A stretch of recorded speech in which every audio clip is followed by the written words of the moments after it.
My family owned an Italian restaurant, and sometimes I worked there to help out. The restaurant was small with a traditional feel to it. Check tablecloths, wooden chairs, soft lighting. You get the gist.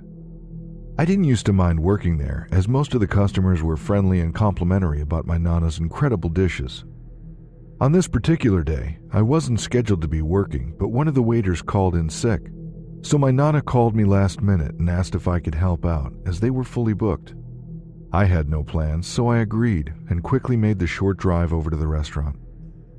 On arriving, I saw how busy the restaurant was and quickly jumped into waitress mode and showed some customers to their seats. One of the waitresses asked me if I could take the order of the man sitting at the corner table. She raised her brow as she spoke, our way of silently communicating that the customer was difficult or weird. As I walked over to the man's table, I noticed he was holding his glass of red wine by the stem and sloshing it around. I coughed to get his attention and politely asked him if he was ready to order. He peered up at me with a smile and said, "Oh, you're a different girl." He replied that it was fine and that he was being spoiled as I was much prettier than the other girl. Not knowing what else to do, I awkwardly laughed and asked him again if he was ready to order. He asked me what dishes I recommended, and I listed off some of my favorites.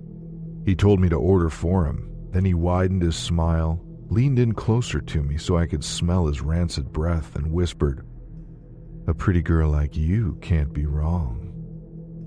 Being that close to him made my skin crawl, but I forced a smile and quickly jotted down the most expensive dish. When I next walked past the other waitress, I gave her the raised brow look to signify I knew exactly what she meant about that guy. As we were so busy, I soon forgot about the strange man and was focused on serving the other customers. It was only when I took the food over to his table that I saw he was no longer sitting there. Thinking he must have gone to the restroom, I placed the food on the table and hurried away before he returned and started saying creepy things again. About 10 minutes passed and I noticed the man still hadn't returned. I asked one of the waiters to go and check the men's room. He returned shaking his head, saying no one was in there. I tried to deal with the problem without alerting my Nana, as I didn't want to cause her any unnecessary stress. So I went over to the table and checked that he hadn't left any money anywhere.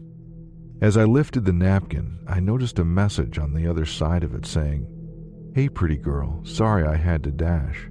Bring my food here." Written there was an address to some motel on the outskirts of town. I cleared the table and showed the napkin to the other waitress. She remarked that this was typical and reported him to the police for not paying. Although I found the whole thing uncomfortable, we were too busy for me to linger on it. By the time all the customers had left and I'd helped tidy up, it was almost midnight. No one else was around, so I quickly walked over to my car, which I'd parked on the next block. Then I suddenly heard these heavy footsteps behind me. I turned to look and saw that man from the restaurant. He was walking towards me with a large smile on his creepy face. I nervously asked him what he wanted, and he started going on about how I was wrong to call the police on him, as he thought he could trust me. I don't know why I didn't just try to run. Panic, I guess. Instead, I started explaining how he should have paid his check. Then his gaze turned threatening, and he said that all the pretty ones were the same. They needed to be taught a lesson. By this point, I realized I needed to get out of there fast, so I started running toward my car. I could hear the heavy thumping of his footsteps as he ran after me. I reached my car and managed to unlock it just before he reached me and slammed his hand against the window. He had a look of pure rage on his face. I put the keys in the ignition, and as I turned them, I saw him press his face against the car window in this distorted, perverse way. I drove away. I didn't stop. I didn't look back. I kept on driving until I arrived home. When I got in, I woke my mom to tell her what happened. She tried calming me down and helped me report that creep to the police.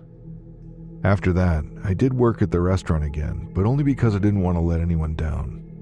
But on those occasions, I always got my mom to come get me, or I shared a ride with one of the other staff members. Whenever I did work there, I felt this uneasy feeling whenever a lone man came in. I just start thinking about that creepy man and what he would have done to me if he'd caught up with me. It's the stuff of nightmares.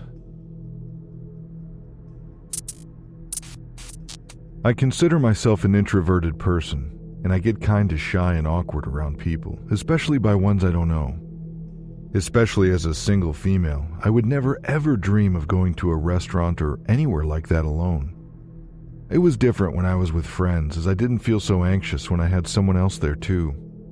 So when my friend invited me to this restaurant for her 21st birthday get-together, I decided it would be fine, as I knew a few of the people who'd be there. As soon as I walked into the restaurant, even though it was busy, I easily located my friend's table due to her distinct laugh. As I walked across the room, I noticed this one guy, tall and lanky with a kink in his hair, standing next to the bar with a beer in his hand. He smiled at me as I passed him by, and I nervously smiled back. Upon reaching the table, one girl spotted me waiting there and tapped my friend. On seeing me, she leapt to her feet and moved me to the end of the table and plopped me down onto the bench seat. I really didn't know anyone sitting near me, and I just felt too awkward to start a conversation. I was itching at my arm and pretending to glance at the menu when I felt a weight next to me. My first panicked thought was that my friend had made me sit in someone else's seat. I looked up and was about to say sorry and that I'd move. That's when I noticed who was sitting next to me. It was the guy from the bar. He spoke to the couple sitting opposite, and he looked at me, smiled, and in a whisper introduced himself as Mark. I told him my name and then awkwardly scooted up as far as I could. He scooted up too, and I was aware his leg was pressing against mine. Then he told me he liked my dress and that I looked good. I'm not very good at taking compliments, so I just blushed and muttered out, "Thanks." He wouldn't stop complimenting me despite my obvious discomfort. He kept on telling me I was attractive and he was lucky to be sitting by me. I didn't want to be next to him anymore, but I couldn't get out. Then the woman sitting opposite us asked how long we'd been together for. I was about to tell her we weren't, but Mark took my hand in his and with a creepy smile on his face told her almost a year. The whole thing was making me jittery. I pulled my hand away from his clammy grip and looked over at my friend, desperate to try and catch her gaze and alert her to my situation. My chance came when he leaned in close to me and told me to go outside as he had something special to show me. I tried to keep calm as I told him I would. I just needed to use the bathroom. I forced a smile as I squeezed past him to get off the bench. I could hear him panting and I was terrified he'd try to grab me again. As I walked past my friend, I told her to meet me in the restrooms and that it was urgent. I saw Mark watching me as I went. He was licking his lips and giving me this unsettling look. When my friend came into the restroom, I told her off for seating me next to that weirdo. She gave me a blank look and said I was the one that brought a date without telling her. That's when I realized that she didn't know Mark. He hadn't been invited to her get-together at all. He'd invited himself. On learning this, my friend was angry and insisted she'd tell the creep where to go. Only when we returned to the table, he'd gone. She told the waiter and also got some of her friends to check outside, but there was no sign of him. This made me feel so uncomfortable that after that, I didn't want to stay, but I also didn't want to leave and walk home alone. I ended up calling my sister to pick me up, and I got my friend to walk outside to the car with me. I didn't see that guy in the restaurant or outside, even though I had a horrible feeling I was being watched. I haven't seen him since, but sometimes I find myself wondering why he sat down next to me like that, and what would have happened to me if I'd followed him outside. I just moved to a new city, and other than chatting with a few of my new coworkers in the office, I hadn't had time to get to know anyone. The city may appear busy, but it can also feel at times like the loneliest place in the world. As a result, I joined this dating app just so I'd have someone to talk to. I started chatting with this one girl, Elise. She seemed friendly, so I asked if she wanted to meet up and show me around the city. She agreed and told me she'd book a reservation at one of her favorite restaurants. Then she sent me a time and a place for the reservation. The restaurant took some finding as it was along this back alley, and it didn't appear on Google Maps. I found this place purely by luck, even though there wasn't a sign on the door. There was just this small board outside with the restaurant name scrawled on it. Inside, it was small and narrow with dark walls, mismatched tables, and dim lighting. There were a handful of people already in there, and they all stared at me as I entered. The place had a strange, unwelcoming vibe to it. I looked around to see if Elise was in there, but there was no one sitting alone. By this point, I was about 10 minutes late, so I expected her to already be there. A waiter appeared, and I told him there was a table booked under Elise and explained that I had trouble finding the place and that's why I was late. He didn't say anything and just showed me over to a table by the window set for one person.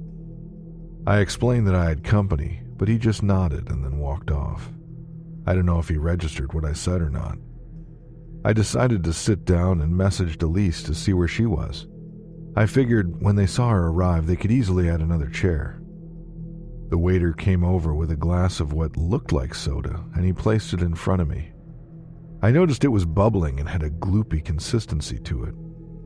I explained that I hadn't ordered a drink yet, but he just smiled at me. Again, he didn't talk, and then he walked off. By this point, I was feeling uncomfortable enough to consider just walking out. I scrolled through the messages from Elise, double-checking that I hadn't missed anything important, when I looked up and saw a different waiter standing there. This one was shorter but had this stern look on his face. He told me they had a strict no phones policy, and then he held his hand out as if he was expecting me to actually give him my phone. He was really passive-aggressive. I muttered an apology and slid my phone into my pocket. No chance was I giving it to a stranger. I explained that I was meeting a woman here and asked if she'd called to say she was running late. He shrugged at me and then walked off. Elise was clearly a no-show and I was done with this weirdness, so I stood up to leave. The shorter waiter rushed over to me and asked me what I was doing. I explained that my date hadn't showed up, so I was leaving. I also pointed at the glass of soda and told him that I wasn't paying for it, as I never ordered it. He gave me this cold look, took a firm grip on my arm, and in an unfriendly voice said, "Sir, you are not leaving. Everything's been prepared for you." Then to my shock, he pushed me down into the chair. He snapped his fingers and the other waiter came over and stood behind me, holding my shoulders in place. I noticed that none of the other customers were looking at me. They just carried on eating like normal. I tried to stay as calm as possible, deciding it was best to play along and hope that an opportunity arrived to make a run for it. Being held down like that was horrible, and I could feel the guy's fingers pressing into my skin. I anxiously chewed on my lip as I sat there worrying about what would happen next. A waitress came over carrying a platter. She had dark hair like the girl from the dating app, but I couldn't say for sure if it was her or not. She placed the plate of bread, olives, cheese, and cured meats in front of me without making eye contact. Then she walked off. I noticed the short waiter staring at me, and I lifted a piece of bread and placed a slice of meat on it.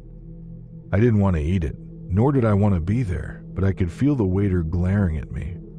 I feared what would happen to me if I didn't go along with this. Suddenly, a crash came from the kitchen, and I noticed the shorter waiter and the customers all looked towards the kitchen. As this happened, the waiter holding me loosened his grip on my shoulders and broke his silence to whisper, "Run!" I dropped the food, jolted to my feet, and ran toward the door. I heard shouts coming from behind me, but I didn't stop. I ran, and I didn't stop running until I was far away from that restaurant. I never told anyone about what happened. I didn't think they'd believe me. Elise, or whoever she was, deleted her account that night, so I'm pretty sure it was a setup. I just don't know why they wanted to lure me there so badly, and why the staff prevented me from leaving. As for the restaurant, about a month later I walked along that alley in daylight and saw the place all boarded up. I don't know what that meant. All I do know is that the whole thing still haunts my memory, and if I hadn't gotten away, who knows what disturbing things could have happened to me.